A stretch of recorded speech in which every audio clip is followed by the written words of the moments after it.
président russe Vladimir Poutine et le président de la transition, le colonel Assimi Goïta, se sont concertés aujourd'hui. Un tête-à-tête suivi d'une séance de travail élargie à leurs collaborateurs. De la rencontre, on retient cette déclaration du président Goïta, je cite, « Désormais, le Mali écrira sa propre histoire avec les amis et des partenaires sincères comme la Russie ». Fin de citation. Grâce aux œuvres sociales du Premier ministre, les groupements féminins du Cercle de Blas dans la région de Ségou s'estiment heureux. Ces organisations féminines viennent de recevoir cette adduction d'eau sommaire accompagnée d'une enveloppe. Dans ce 20h, il vous sera présenté un projet modèle qui a trait à l'autoproduction d'énergie solaire dans le cadre de la responsabilité sociale et environnementale du Mali, une proposition de l'entreprise Optimal Watt PIC.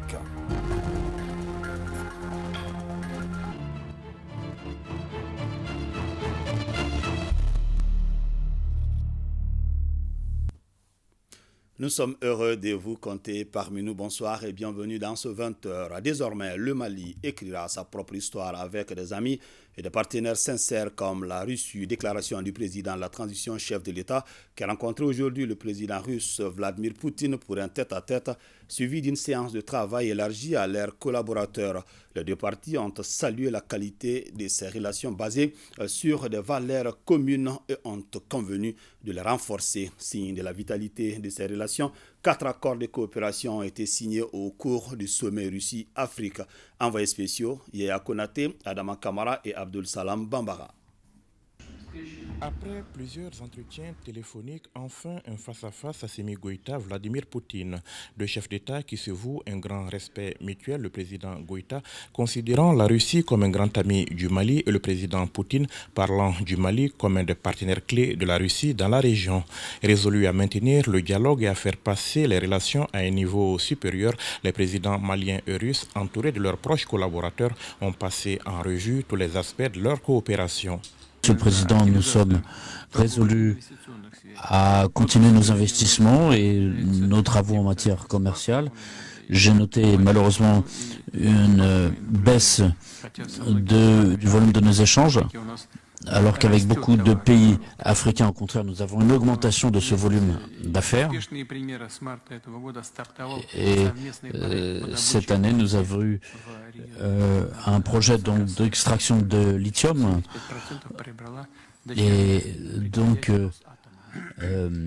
Rosatom a été investi dans une entreprise locale. Donc, il y a en minerais, en énergie, en agriculture, tout cela, ce sont des domaines dans lesquels nous pouvons travailler ensemble. Tout en saluant la coopération dans le domaine universitaire qui a largement contribué à la formation des élites maliennes, Vladimir Poutine a réitéré l'annonce pour notre pays de nouvelles livraisons de biens alimentaires. Décision d'ailleurs saluée par le président Assimi Goïta qui, d'entrée de jeu, met en avant l'importance des relations historiques particulières qui unissent les deux pays. Des relations basées sur des valeurs communes que sont le respect, l'égalité et l'équité. Le soutien constant de Moscou à la transition malienne, dira le chef de l'État, est le reflet d'une grande amitié et de l'engagement personnel du président Poutine pour le retour de la paix au Sahel en général et au Mali en particulier. Parlant du processus de refondation en cours, le président Goïta assure qu'il permettra de jeter les bases d'un développement harmonieux conformément aux aspirations des populations maliennes. Dorénavant, le Mali écrira sa propre histoire avec des amis et des partenaires sincères comme la Russie. Monsieur le Président, je me félicite de la qualité de la coopération dans les domaines stratégiques comme les infrastructures, l'agriculture, la santé, l'enseignement supérieur et la recherche scientifique, la géologie et les mines, ainsi que la défense et la sécurité. En outre, la signature ces 2 derniers jours de 4 accords dans le domaine de la coopération économique, judiciaire et de l'enseignement supérieur prouve à suffisance notre volonté commune de hisser cette coopération à un niveau très élevé. Le chef de l'État n'a pas en outre manqué de louer la fiabilité du partenariat militaire qui lie les deux parties. Je tiens à vous retirer ma haute appréciation de la fiabilité du partenariat militaire avec votre pays qui a permis au Mali de recouvrer progressivement sa pleine souveraineté sur l'ensemble de son territoire, mais également à nos forces de défense et de sécurité d'opérer en toute autonomie et en toute liberté d'action. Permettez-moi, Monsieur le Président, de vous adresser nos sincères remerciements pour la livraison récente à mon pays de 50 000 tonnes de blé. Cette marque de solidarité de la Fédération de la Russie s'est également manifestée par votre décision de faire du Mali l'un des 6 pays bénéficiaires du prochain don de céréales. Face aux hostilités que suscite le partenariat entre Moscou et les capitales africaines, particulièrement le Mali, le colonel Goïta propose une réponse coordonnée et concertée.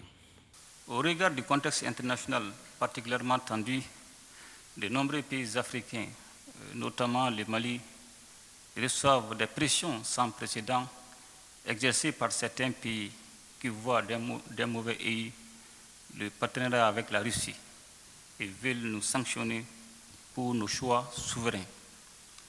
Cette pratique néocoloniale ne nous étonne guère et requiert une réponse coordonnée et concertée afin d'être un véritable contrepoids dans la géopolitique mondiale.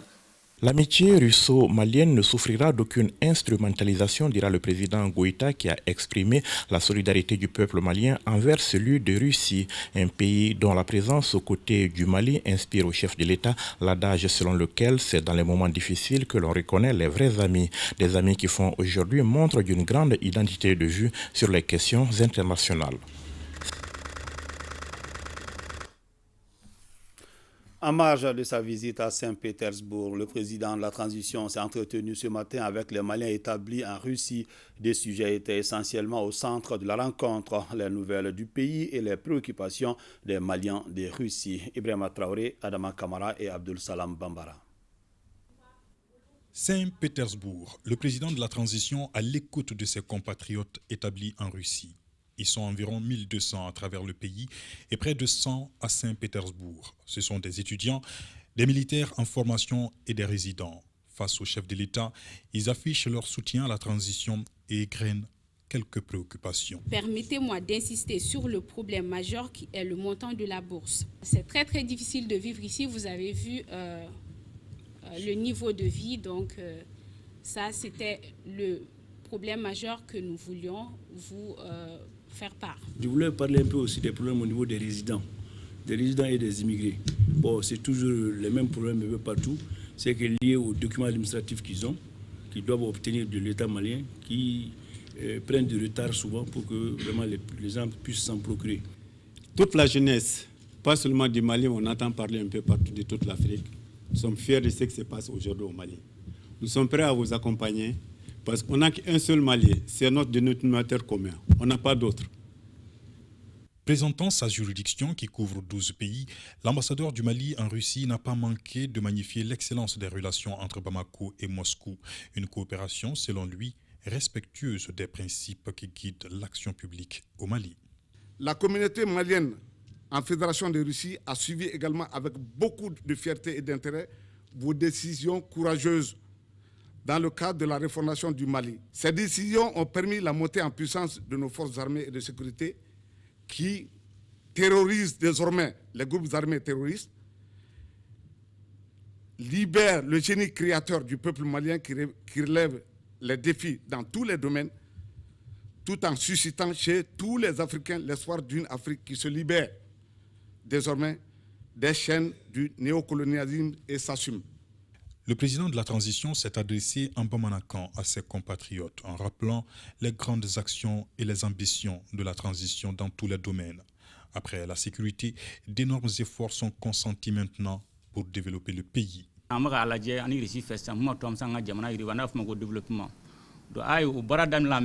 ministre des Affaires étrangères bien, le ministre des Finances bien, le ministre des Défense bien, il y a voyagé badin qui est ici. Ça m'a marqué kono. Ça a blindé baro de kalakala. Le na voyagé que mumbato sumanko nogo kona fuma engrais ani terengo u be baradam lan de botuma watu ko chama mo ko to bakala fo na ko sirat mangat depuis amargo kona min be barabela le na voyagé chama ke ni su ya pour ni su saka bien. todo kuma na an se ka confirm ma ko ma foto ka fɛn anticiper mun to an kana curandala do kɔnɔna la an se ka fɛn caman sigi sen kan hali bi o baaraw bɛ sen na terrain ko b'o la sɛnɛko b'o la commerce ko b'o la ni y'a ye hali bi an ka opérateur économique bɛ olu fana bɛɛ b'o hukumu kɔnɔna la donc fɛn bɛ fara ɲɔgɔn kan fɛn kun bɛ ɲɔgɔn minɛ donc ka fɔ bibi in na an bɛ développement baara la ka fara ani bɛ se ka jɛɲɔgɔnya ka lakana hukumu kɔnɔna la donc k'a fɔ an na mali bɛ nin taabolo la bi an b'an dɔ kɛ lakana na mais lakana tɛ se ka laban parce que ale talan yɛrɛ de développement n'ale tɛ yen développement tɛ se ka kɛ ni jamana fana ma yiriwa lakana fana tɔ b'a jɛ. Toutes ces actions visent à refonder l'État pour un Mali nouveau et le président de la transition compte sur chaque Malienne et chaque Malien. Jamana jigi b'aw bɛɛ kelen-kelen de kan mɔgɔ kelen tɛ se ka jamana jɔ cogo si la comme professeur a fɔ cogo min na an ka minankoba ye kalanko de c'est n'i bɛ fɛ ka jamana ci a ka kalan tiɲɛ dɔrɔn a tɛ taa yɔrɔ jan na donc o kalan min o kɔrɔ aw minnu bɛ yan aw jɔ a ka segin dɛ aw kana to yan dɛ aw jɔ a ka sigi jamana jigi b'a kan a bɛɛ tɛ mais an yɛrɛ dɔ la dɔw bɛ kalan u bɛ fɛn dɔn u ka kalan bɛ taa yɔrɔ jan mais n'u nana n'u jamana lahalaya ye dɔrɔn u yɛrɛ fari bɛ faga u bɛ segin mais o man ɲi parce que jamana de jɛra a ka nafolo kɔ k'e labɔ ka taa i ka taa kalan kɛ donc n'i ma ɲɛ e kɛra fɛn o kɔnɔna la hali n'o jamana ni hali n'u bɛ bu de dun i bɛ segin na i bɛ n'u bu ɲɔgɔn fɛ i bɛ jɛ ka bu in na ka bu in kɛ zamɛ min b'a to bɛɛ ni nisɔndiya a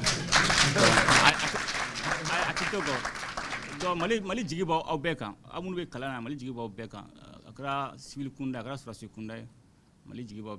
Répondant aux préoccupations formulées, le chef de l'État dit prendre bonne note. Le gouvernement sera aux côtés de tous les Maliens à travers le monde dans la limite de ses moyens, rassure le président Assimi Goïta. 4 jeunes Maliens prennent part à un programme de leadership de jeunes initié par le gouvernement russe. C'est une visite qui permet de connaître la Russie et ses potentialités. Le but est aussi de permettre un partage d'expériences avec la jeunesse russe. Olivier Sangaré, porte-parole des jeunes, est au micro d'Ibrahima Traoré, Adaman Kamara et Abdul Salam Bambara. C'est une invitation à l'endroit des jeunes leaders africains, des 54 États de l'Afrique qui sont là.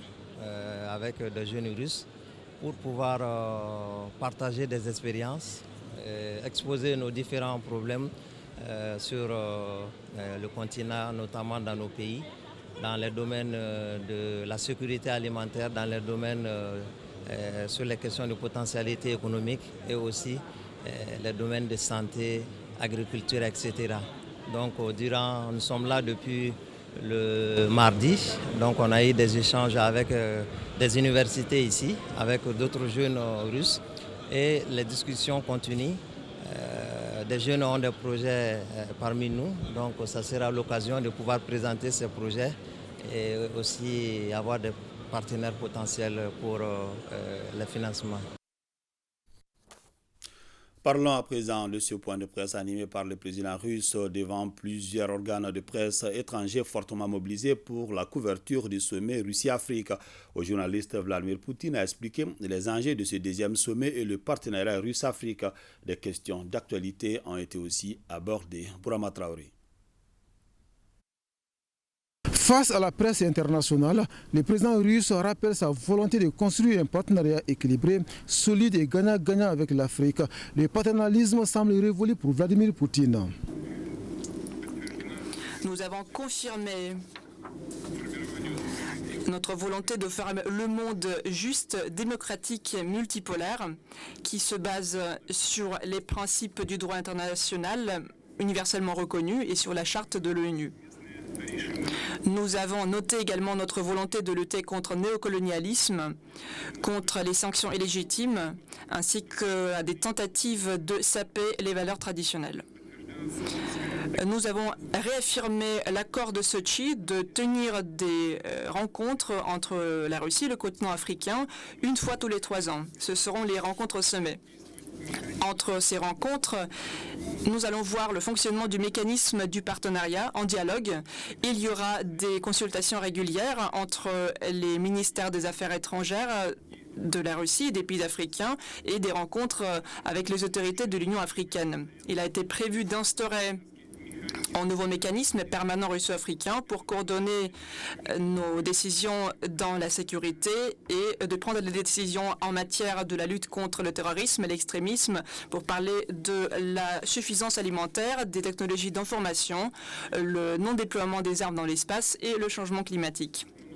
Comme à l'ouverture de ce deuxième sommet économique et humanitaire Russie-Afrique, le président Poutine nourrit de grandes ambitions pour le continent. Notre pays va vous livrer des céréales à titre gratuit et dans le cadre des contrats. Nous allons vous aider à développer l'énergie pour satisfaire les besoins des économies des pays africains, satisfaire vos besoins en hydrocarbures et en capacité de la production d'électricité. Il s'agit non seulement des sources d'énergie traditionnelles, mais aussi des sources d'innovation qui sont mises en œuvre par notre société Rosatom. Comme dirait l'autre, quand une coopération bilatérale se porte bien, elle se ressent de part et d'autre sans que les mots ne soient nécessaires. Mais devant son homologue russe, le président comorien, président en exercice de l'Union africaine, Azali Assoumani, tient à rappeler un fait réel, à la fois historique. Quand la Russie gagne, l'Afrique gagne. Depuis hier, toutes les interventions, il n'y a aucun pays qui n'a pas remercié les relations séculaires qui existent entre l'Afrique et la Russie ou entre le pays et la Russie. Et surtout, comme on le dit souvent, c'est dans les moments difficiles qu'on connaît les vrais amis. C'est pendant que l'Afrique était dans la difficulté, que ce soit l'esclavage, que ce soit la colonisation, que ce soit l'apartheid, la Russie, il a été, si ce n'est pas le seul pays, ou le premier, mais l'un des pays phares qui était aux côtés de l'Afrique, pour nous aider à lutter contre l'esclavage, le colonialisme et l'apartheid.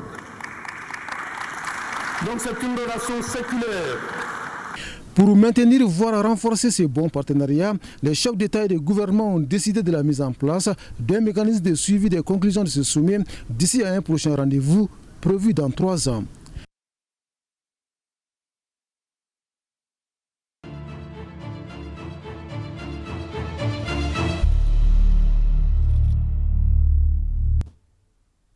Retour à l'actualité nationale. 35 millions de francs CFA, tel est le coût du matériel informatique et didactique de dernière génération que la République fédérale d'Allemagne a remis à l'école de maintien de la paix à Lune-Blondenbey.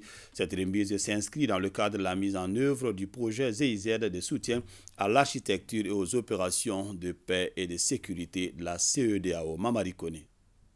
La République fédérale d'Allemagne est déterminée à soutenir les initiatives qui œuvrent en faveur de la stabilité, de la paix et de la sécurité en Afrique de l'Ouest en général et au Mali en particulier. Le projet de soutien à l'architecture et aux opérations de paix vient de mettre à la disposition de l'école de maintien de la paix, Maître Alun Blondenbey, des matériels informatiques et didactiques de dernière génération. Pour encourager et soutenir l'apprentissage et le partage des connaissances ici à l'EMP. Et ça, je pense, c'est un travail et un projet de grande importance pour le Mali et pour la région en général. Je me félicite vraiment aussi de notre partenariat étroit et de longue date avec l'EMP. Et je le félicite aussi et particulièrement la direction et le personnel de l'EMP pour leur dévouement et leur engagement sans faille au fil des ans. Cette contribution facilitera à coup sûr le développement des formations en ligne, ce qui augmentera leur accessibilité et adaptabilité pour ceux qui sont engagés en faveur de la paix. Et j'avoue que nous sommes très honorés de recevoir ces matériels parce que ça va une fois de plus nous permettre de maintenir notre niveau d'excellence au niveau régional et surtout au niveau continental. La donation est constituée de 8 téléviseurs Smart 75 pouces, un ordinateur de bureau complet, 6 ordinateurs portables et des vidéoprojecteurs haute résolution. Grâce aux œuvres sociales du Premier ministre, les groupements féminins du Cercle de Blas dans la région de Ségou s'estiment heureux. Ces organisations féminines viennent de recevoir cette addiction d'eau sommaire accompagnée d'une enveloppe. Jacqueline Dakou. Servir au plus près les communautés Être à l'écoute des populations et apporter les réponses adéquates à leurs problèmes, tels sont les objectifs des autorités de la transition.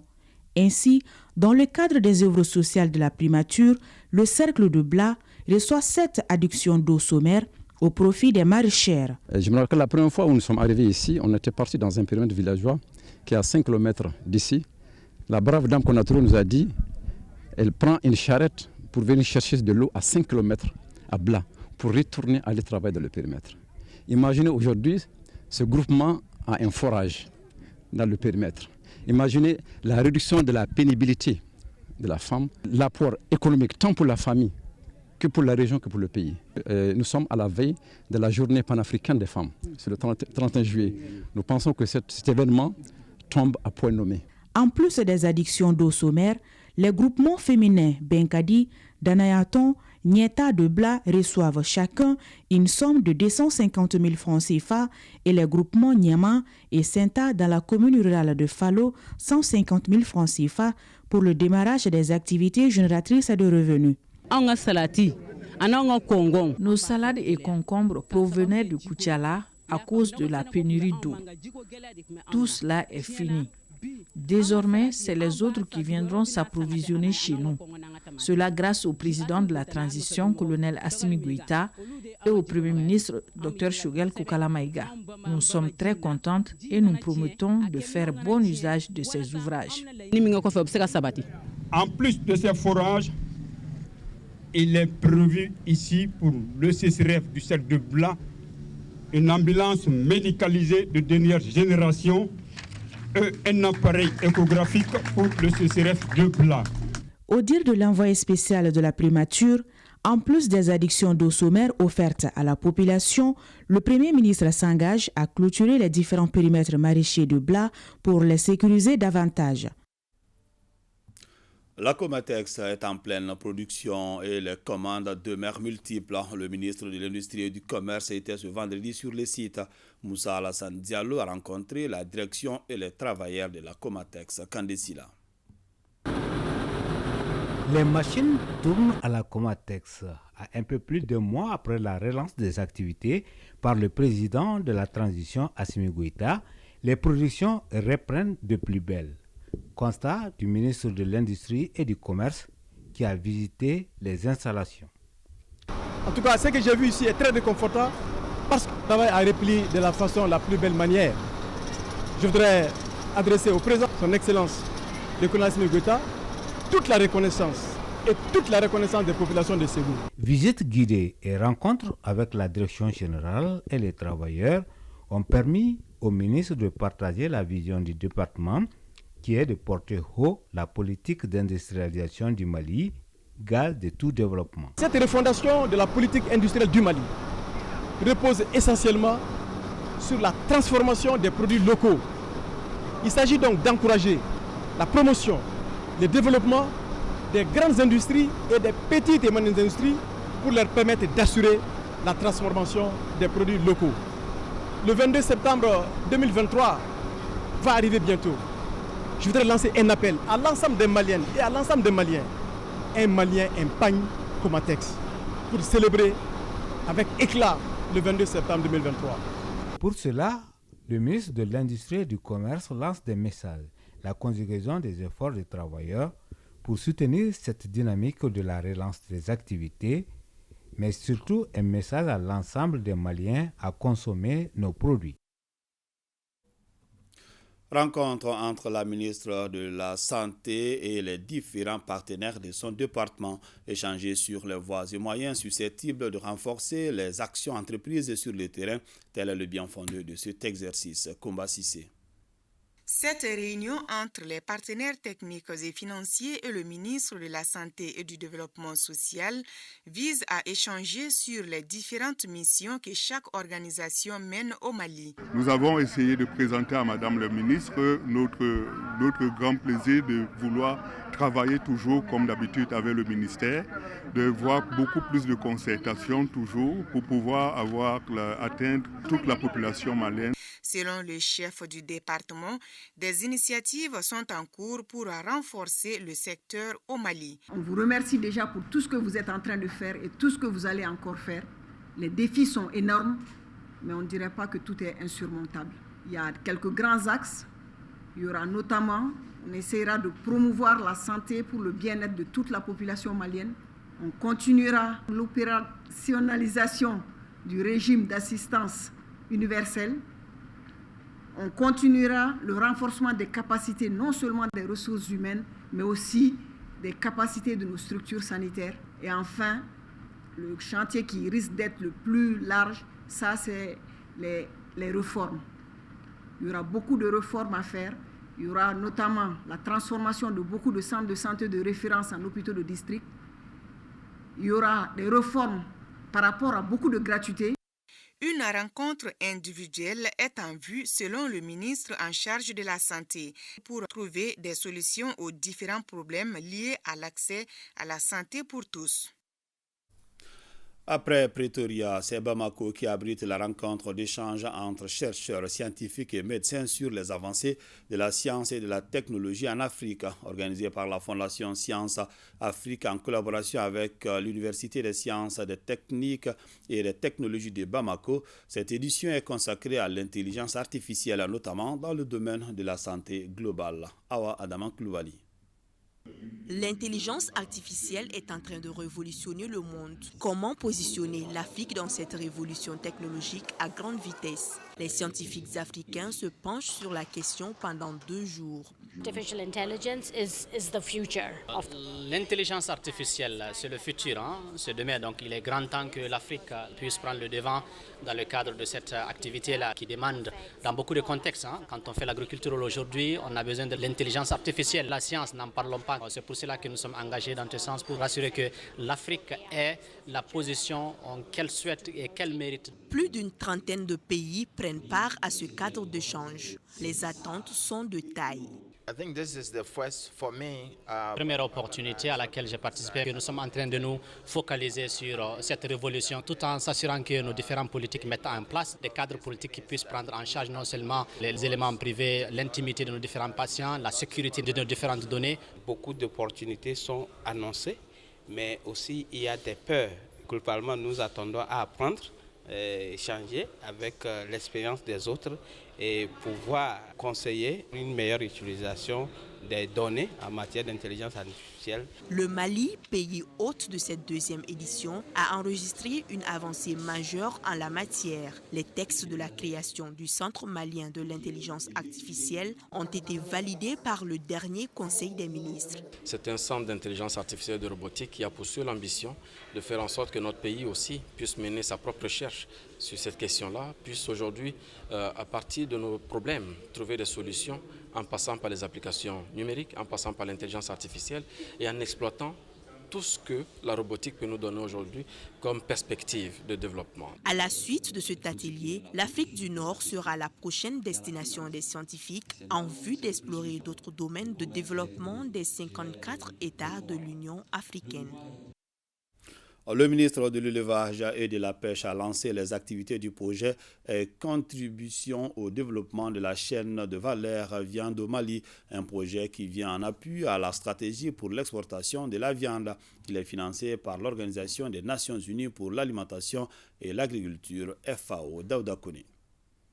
Les acteurs de la filière bétail-viande se concertent afin de produire un document assorti d'un plan d'investissement pour la transformation et la commercialisation du bétail-viande. La rencontre s'inscrit dans le cadre du projet Contribution au développement de la chaîne de valeur viande au Mali en appui à la stratégie pour l'exportation de la viande. Le lancement de ce projet vise à d'abord s'attaquer aux contraintes qui entravent la capacité du Mali à transformer et commercialiser la viande, répondant ainsi à l'attente de toutes les catégories d'acteurs qui interviennent dans ce secteur, mais également à une certaine,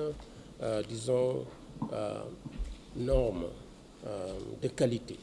Les 2 jours de rencontre seront sanctionnés par des recommandations, lesquelles devront servir de tremplin pour promouvoir la filière bétail-viande. Dans le cadre de l'approche de la FAO, un pays, un produit, le gouvernement du Mali a tout naturellement porté son choix sur la viande rouge à travers sa transformation et sa commercialisation, toute chose qui contribuera à la réduction de la pauvreté en milieu rural, à améliorer la sécurité alimentaire et nutritionnelle, à promouvoir l'entrepreneuriat des jeunes. Pour l'atteinte des objectifs, le projet Contribution au développement de la chaîne de valeur viande au Mali, en appui à la stratégie pour l'exportation de la viande, nouera des partenariats stratégiques avec des abattoirs.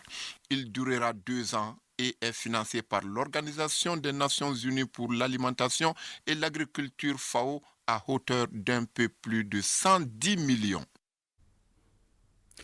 La constitutionnalisation de l'alimentation et de l'eau est au centre d'une rencontre de 2 jours ici à Bamako. La session est organisée par l'œuvre malienne d'appui à l'enfance du Sahel. C'est en collaboration avec l'ONG World Vision. Batraoré.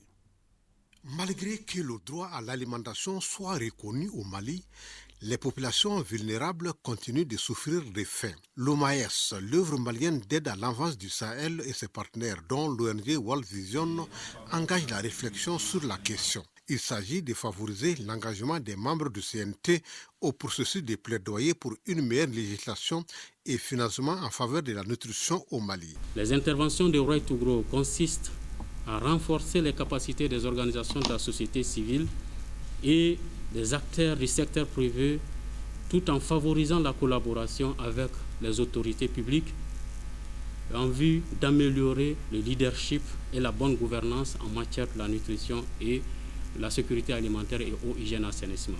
La rencontre de 2 jours dont le thème est la constitutionnalisation de l'alimentation et de l'eau, quelle suite présente beaucoup de dangers pour les acteurs. Il faut encore réunir tout le monde parce que l'alimentation, l'eau, c'est vraiment des actions multisectorielles. Tous les acteurs doivent être invités pour qu'on échange ensemble et voir ensemble quelle est la voie d'abord à emprunter, quelles sont les actions que nous devrons mener, les actions qui doivent figurer dans la législation future par rapport à l'alimentation, par rapport à l'hygiène et l'assainissement. Les travaux sont marqués par des discussions, notamment l'opportunité pour une meilleure législation et financement de la nutrition et de l'eau au Mali.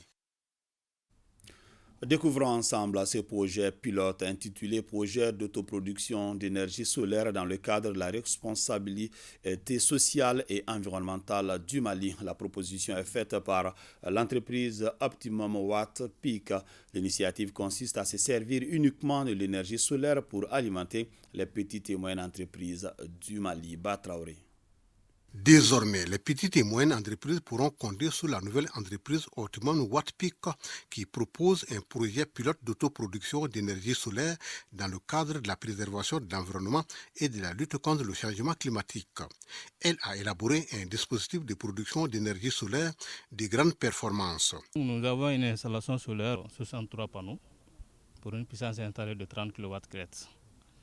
Voilà, donc le système solaire peut produire une énergie annuelle de 25 kWh, alors que l'entreprise, le besoin énergétique est de 28 kWh. La GKS, Société de transport et de logistique, est la première entreprise malienne bénéficiaire de ce nouveau projet de la société Optimum Watt Peak.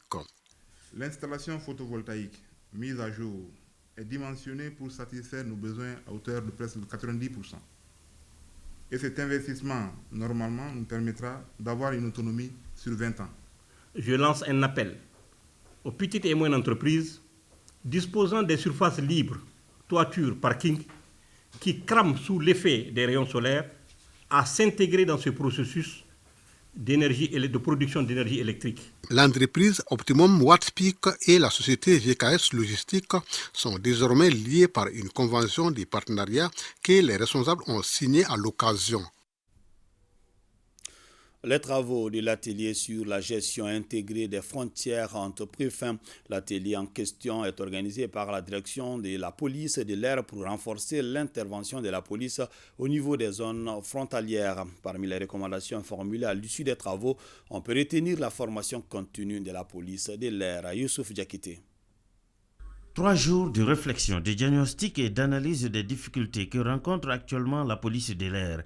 Voilà les principaux sujets débattus au cours de cette rencontre. Vous vous êtes familiarisé avec des thèmes comme la gestion intégrée des frontières, les conditions d'entrée, de séjour et d'établissement des étrangers sur le territoire de la République du Mali. Également des notions sur le trafic illicite des migrants. La gestion intégrée des frontières, la libre circulation des personnes et des biens, le contrôle des flux migratoires, la coopération transfrontalière et le trafic illicite des migrants, voilà la thématique qui a particulièrement retenu l'attention de l'Organisation internationale pour les migrations, OIM. Nous prenons bonne note de vos recommandations dont la prise en compte permettra de relever d'importants défis, notamment en matière de gestion intégrée des frontières, de contrôle des flux migratoires et d'identification de migrants irréguliers et de victimes de trafic ou de traite au niveau des postes frontaliers. La Direction générale de la police nationale rassure que les recommandations formulées seront progressivement matérialisées.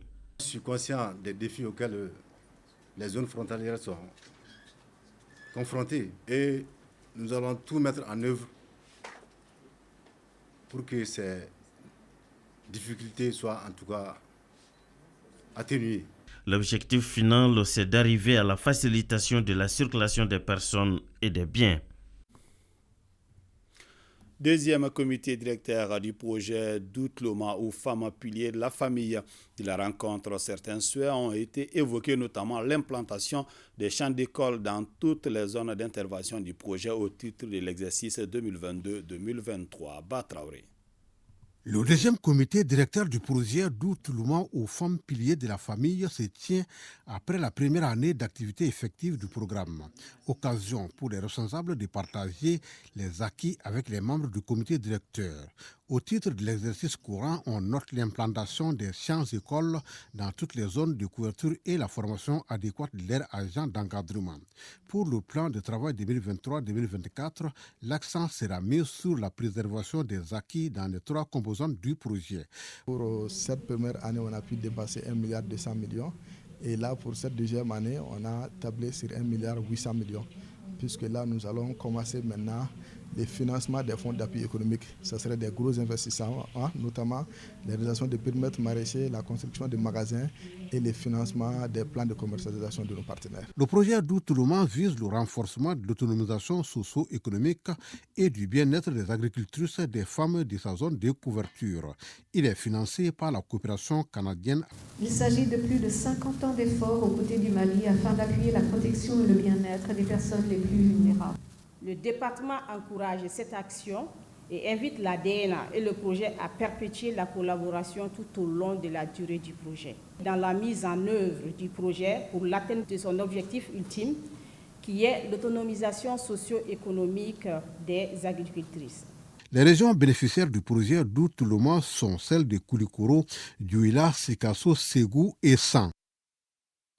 Démarrage à Koulikoro des travaux de la session de formation des femmes potentielles candidates des partis politiques et des potentielles candidates indépendantes aux prochaines élections locales, législatives et présidentielles. Cette formation est initiée par le réseau des jeunes femmes leaders des partis politiques et organisations de la société civile. Ousmane Koïta. Renforcer les aptitudes et les compétences techniques des femmes potentielles candidates à travers des thématiques spécifiques liées à leurs besoins, capitaliser et partager les bonnes pratiques électorales avec elles et les encourager à valoriser leurs talents et potentiels nécessaires à la réalisation de leurs aspirations politiques.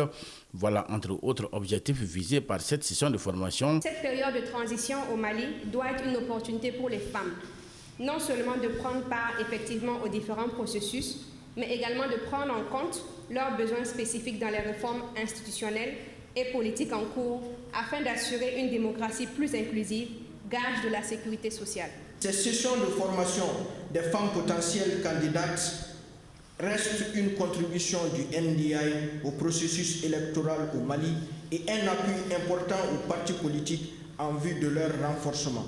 Pendant 3 jours, les femmes leaders venues des cercles de Koulikoro vont échanger et discuter des problèmes liés à leur participation aux prochaines élections. Lors de la dernière élection de 2016, Au niveau du conseil des cercles, sur les 239 conseillers, 21 seulement sont des femmes, soit un taux de 9%. En ce qui concerne les communes, la région comptait 1947 élus communaux, dont 498 femmes, soit un taux de 26% seulement.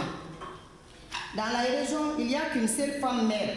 L'objectif fixé pour cette formation visant à soutenir la participation des femmes aux processus électoraux, aux réformes politiques et institutionnelles, de même qu'à la consolidation de la démocratie au Mali, contribue certainement à la vision et aux objectifs du gouvernement visant à renforcer un espace démocratique sensible aux intérêts et au bien-être du pays.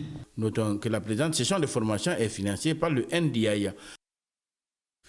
L'ONG International Medical Corps est désormais opérationnelle dans la région de Gao. Elle intervient bien sûr dans le cercle de Bourem et va apporter son aide dans le domaine de la santé comme son nom l'indique. Aliou Idrissa Maïga. L'ONG International Medical Corps, qui dépose pour la première fois ses valises à Gao, est fondée en 1984 aux États-Unis d'Amérique par des médecins et infirmières volontaires. Elle intervient dans près de 30 pays dans le monde.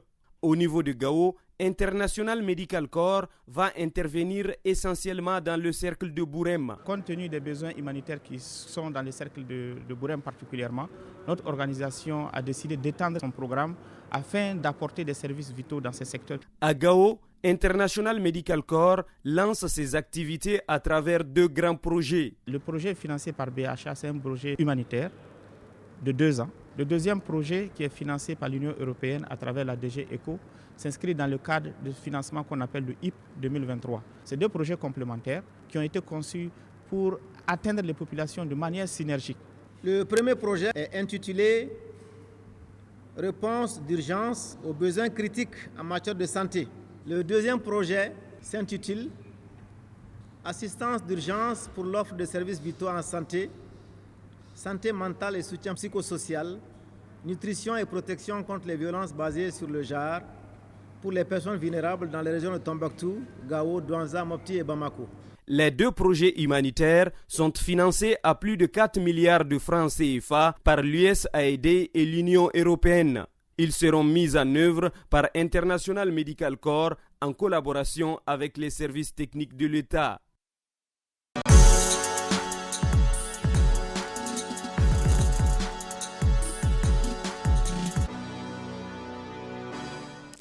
Week-end Sport, à présent, c'est avec vous, Abdul Karim Kaba. Bonsoir.